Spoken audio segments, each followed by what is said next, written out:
This is TWiT. Charles is on the line. He's in Texas, where they're used to this heat. Hi, Charles from Marshall, Texas.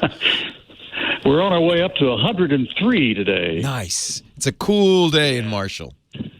But it's a dry heat. It's a dry heat. Marshall's in West Texas? It's East Texas. East Texas, I mean. Yeah. About 120 miles east of Dallas. So you don't get the muggy Gulf breezes or anything like that? Yes, we do. Oh, you do? That's all we get. Oy. Oy.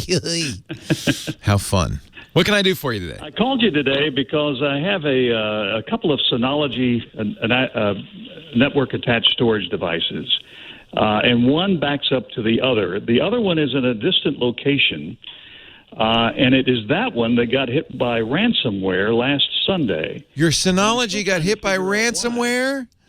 Yes. Oh. I didn't lose any data because I have backups of backups. This was kind of the end-of-the-line backup. And it's the only one that got hit. Did it get hit by, out of curiosity, ransomware designed for Synology, or was it on a network that got hit in general?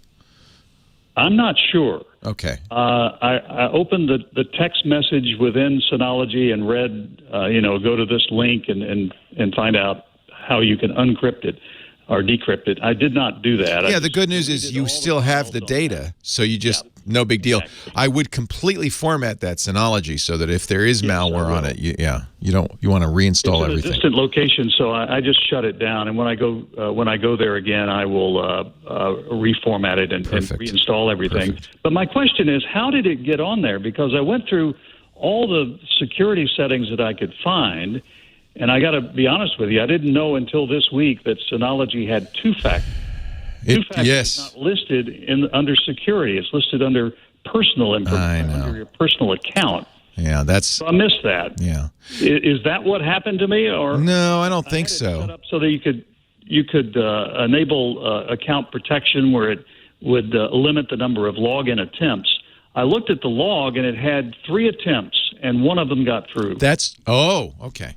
So let me, yes, then two-factor would help. So let me explain, first of all, because people are going, what's a Synology? It's called a network-attached storage. We talk about them all the time. Basically, it's a honking big hard drive, often with multiple drives in it. My Synologies have 5 drives in them, about 40 terabytes worth of storage on those. Lots of storage. They're a computer, though. It's got a processor, memory, and all of that, and it's connected to the network. The only thing it doesn't have is a keyboard, mouse, and monitor. Network-attached storage is designed to be used over the network. So you log into it, and you can then manage it, run software, and so forth. Synology is my favorite. That's the one I would get. QNAP, another company that makes a NAS, was bit last week by ransomware. So the question is, how'd you get it? Now, if that Synology is on a network, of course it is, right? Is it at work, or where is the Synology? It's at home, and it's on the internet. Okay.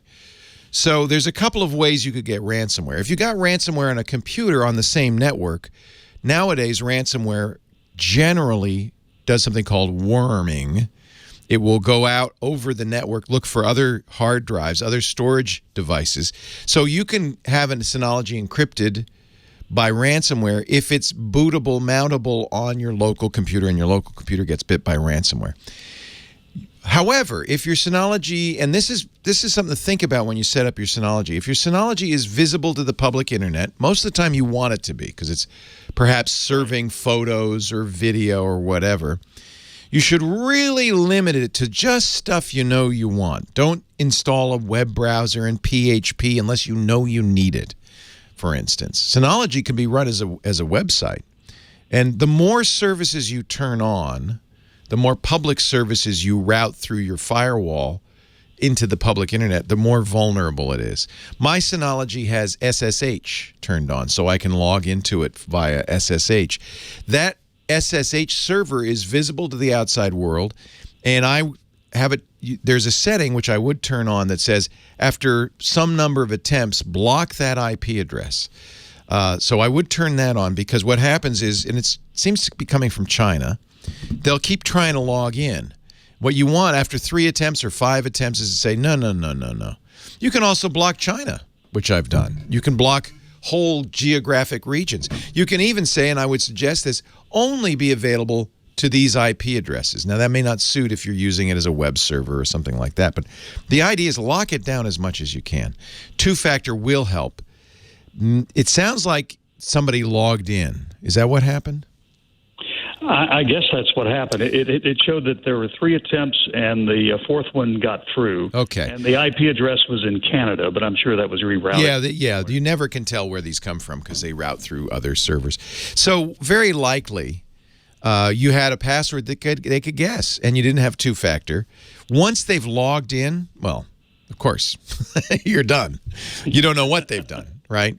So the good news about a Synology is if you can lock it down. It has very good, I think, in my opinion, very good security.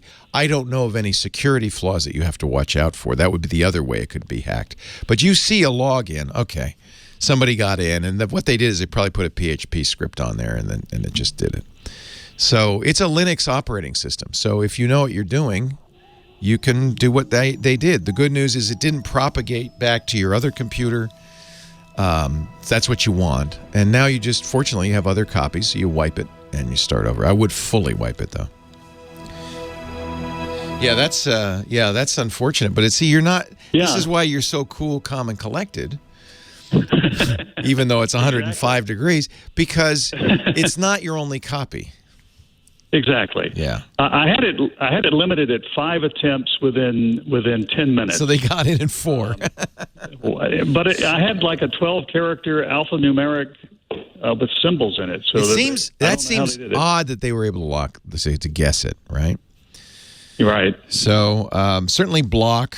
But that's what I wanted to know. If it came in through the login attempt is verified. So it wasn't something that maybe one of my computers uploaded. Yeah, see, that worries me. So they logged into, did they log into DSM, the Synology software? Is that what they logged into? Yes. Yeah. Yes. Well, that's not good. Definitely turn on two-factor. That makes me think there might have been, I don't know, what services do you have turned on? Do you use FTP or web serving? There's really nothing on it, but it's backing up other Synologies that I have and also serves as a backup Plex server. And that's it. So Plex is the public part, or no? Yes. Yeah. So if there were a flaw in the Plex software, that would be... But see, that's not what happened. Somebody logged in with a legit login. That's weird. Yes. That's weird. You make sure you only have one account. Don't use your admin account. Have a secondary account. Turn on two-factor. Turn off every service you don't use, which sounds like you're doing. Do you use Hyper Backup to backup between the two? Yes. Yeah. So that's secure as far as I know. Boy, that's scary. It could be there was an issue or somehow somebody. I would turn off DS. Well, you can't do that because you want to log in remotely, don't you? Right. Yeah. Use the geographic constraints. Say, you can only. I would say you can only log in from these IP addresses, something like that. Right. Or at least say, unless it's in Texas, I don't want to let them in. It'll take them a while to figure that out, right? Right. And turn on two-factor. Wow. And so you got a pop-up that said, ha ha. Yeah, I got an email saying unauthorized login. And I checked it out. It came in like at 3 in the morning. That means it was probably not Canada. So there is a security advisor. I'd run that. Synology does have some information about ransomware on their webpage. I'm looking at that right now. You of course keep DSM up to date, right? Right. Oh yeah. Yeah. In July 2019, there was a flaw discovered, but since you've got the up to date, so here's what they say: use a complex and strong password, create new account and administrator group, disable default admin account. That could be how they got in. Enable auto block. You got that. And then run security advisor to make sure you don't have any weak passwords. That's what they say. I think you've already been through all that. Right.